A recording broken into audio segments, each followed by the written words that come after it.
నమస్తే అండి, welcome to our channel. మనతో ఈరోజు సీనియర్ జర్నలిస్ట్ దుర్గా కుమార్ గారు ఉన్నారు. సార్ నమస్తే. నమస్తే మా మౌనిక, మన వీక్షక మిత్రులకు కూడా. సార్, డిఎస్సి మీద అక్రమాలు అని చెప్పేసి వైసీపీ వాళ్ళు గత కొంతకాలం నుంచి ధర్నాలు, నిరసనలు, నానా రచ్చ చేస్తున్నారు ఆంధ్రప్రదేశ్ అంతా. సో ఫైనల్గా లోకేష్ గారు రండి చర్చకు సిద్ధం అని చెప్పేసి ఆయన ట్వీట్ కూడా ఎక్స్లో పోస్ట్ కూడా చేశారు, ఒక మిస్టర్ బీన్ తోటి ఫన్నీగా. సో టైమ్ ఈజ్ వెయిటింగ్, ఎప్పుడు వస్తున్నారు అని చెప్పి.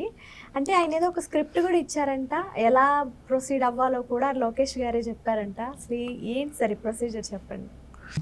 లోకేష్ గారు ఒక వ్యంగ్యంగా జగన్మోహన్ రెడ్డి చేస్తున్న తీరుని దొంగకి తాళం ఇచ్చినట్టుగా ఆయనే చెప్పాడమ్మ. ఒకటేమో అసెంబ్లీని బహిష్కరించమన్నాడు, సో సమస్య లేదు.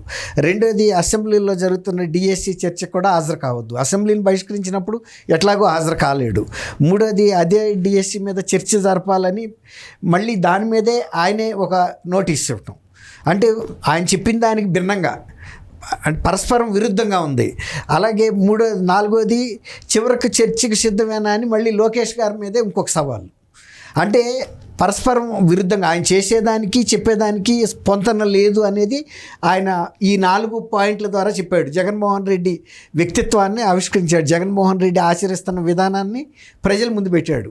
ఒక పక్కేమో అసెంబ్లీని బహిష్కరిస్తాడు అతనే, రెండోదేమో చర్చకి హాజరు అవ్వడం, మూడోదేమో డిఎస్సి మీద చర్చ జరపాలని వాయిదా తీర్మానం ఇస్తాడు. ఒకవేళ తర్వాత మళ్ళీ నాలుగోది, చర్చకి సిద్ధమేనా అని ఇంకొక సవాలు లోకేష్ గారికి ఇస్తాడు. అందువల్ల బయట మైక్ ముందేమో ఆగ్రహం వ్యక్తం చేస్తున్నాడు, లోపలికి మాత్రం గైర్హాజరు. అంటే బయట ఏమో పులి, ఇంట్లోకి వస్తే పిల్లి, అసెంబ్లీలోకి రావట్లేదు, బయట మాత్రం పులిలాగా గాండ్రిస్తున్నాడు. ఉపయోగం ఉంది, ఎక్కడ గాండ్రించాలో అక్కడ గాండ్రించమని చెబుతున్నాడు ఆయన.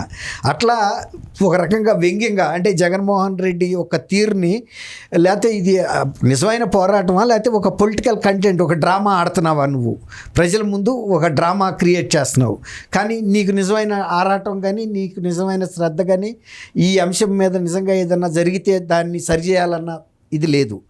అట్లాగే నిజంగా కనుక చర్చకి కావాలని అనుకుంటే నువ్వు అసెంబ్లీకి రమ్మంటున్నాడు. అసెంబ్లీకి వస్తే పూర్తి స్థాయి చర్చ జరుగుతుంది, ఏం జరిగిందో మేము అన్నీ వివరిస్తామని. అట్లాగే ఆరోపణలు ఏమో బయట అసెంబ్లీలో నిజాలు వినొచ్చు, నువ్వు చేసే ఆరోపణలు. లోపలికి వస్తే మేము నిజాలు చూపిస్తాం, సినిమా ఫ్యాక్ట్. నువ్వు బయట ఊహించుకుంటున్నావు, ఊహించుకున్నది వేరు, నిజం సినిమా చూసింది వేరు. అట్లా ఇవాళ చాయిస్ ఈజ్ యువర్స్, ఒక ఛాలెంజ్. అంటే సినిమాటిక్గా ఉంది ఇది. అంటే ఇవాళ ఉన్న యూత్కి అర్థమయ్యేటట్టుగా జగన్ ఏంటి, అతను ఏం మాట్లాడుతున్నాడు, ఏం చేస్తున్నాడు అనేది ఈ యువతరం భాషలో చెప్పాడు. మామూలుగా అయితే ఈ వివరణలు చాలా ఇవ్వాలి, కానీ అట్లా కాదు, చిన్న చిన్న వర్డ్స్తోనే జగన్మోహన్ రెడ్డి వ్యక్తిత్వాన్ని, జగన్మోహన్ రెడ్డి చేస్తున్నటువంటి ప్రణాళికని, లేకపోతే వ్యూహం ప్రణాళిక కన్నా ఇది ఒక వ్యూహం అనమాట. అంటే జనాల్ని తప్పుదోవ పట్టించే విధంగా ప్రవర్తిస్తున్నాడు. తనేదో ఛాలెంజ్ చేస్తున్నట్టు, తను దీని మీద పోరాటం చేస్తున్నట్టు, బయట శిబిరాలు ఏర్పాటు చేయించడం, అందులో నా వయసు లాంటి వ్యక్తులు కూడా తీసుకెళ్ళి అక్కడ నినాదాలు ఇప్పించడం, పేకాటలు ఆడించడం, ఇవన్నీ కాదు. అసెంబ్లీకి రావయ్యా అని అడిగాడు. ఇక నువ్వు అసెంబ్లీకి రాకుండా బయట మాట్లాడేదానికి, నువ్వు అసెంబ్లీకి గైర్హాజరవుతూ తప్పించుకోవటం ఎందుకనేది ఇవాళ అంటే పట్టుగొడ్డలో పెట్టి చెప్పుతో కొట్టినట్టుగా చెప్పాడు. నువ్వు చెబుతుంది వేరు, చేస్తుంది వేరు. ప్రజల ముందు ఒక జగన్మోహన్ రెడ్డి నిజ స్వరూపాన్ని అత్యంత సూక్ష్మంగా, సున్నితంగా, వ్యంగ్యంగా ఆవిష్కరించాడు లోకేష్ గారు. ఇక ఇవాళ జగన్మోహన్ రెడ్డి చెప్పడానికి కూడా ఏముంటుంది, ఆయన ప్రతిదీ చెప్పింది కరెక్టే కదా. అసెంబ్లీకి రావట్లేదు, అసెంబ్లీని బహిష్కరిస్తున్నాడు, చర్చలో పాల్గొడు, మళ్ళీ తర్వాత దానికి చర్చ కోసం పట్టుబడతాడు, తర్వాత చర్చ పెడితేనేమో మళ్ళీ వీళ్ళని చర్చకి సిద్ధమా అని వీళ్ళని అడుగుతున్నాడు. అసెంబ్లీలో వాళ్ళు రెడీగా కూర్చుంటున్నారు కదా నీకోసం, ఏ క్షణంలో వచ్చినా కానీ సిద్ధమని. కాబట్టి ఒక రకంగా అంటే నువ్వు ఆడపిల్ల నా ముందున్నావు కాబట్టి కొన్ని మాట చెప్పలేకపోతున్నాం, కానీ ఒక నగ్న స్వరూపాన్ని జగన్మోహన్ రెడ్డి చూపించినట్టు అయింది వాళ్ళ. అది సార్, నిజంగా చూసుకుంటే ఓ పక్కనేమో డిఎస్సి మీద మాకు న్యాయం కావాలంటారు, మరి రెండి చర్చ కంటే రారు సార్. అదే కదా, ఏం కావాలి అసలు వాళ్ళకి, ఏం కావాలనేది ఆయన చెప్పింది.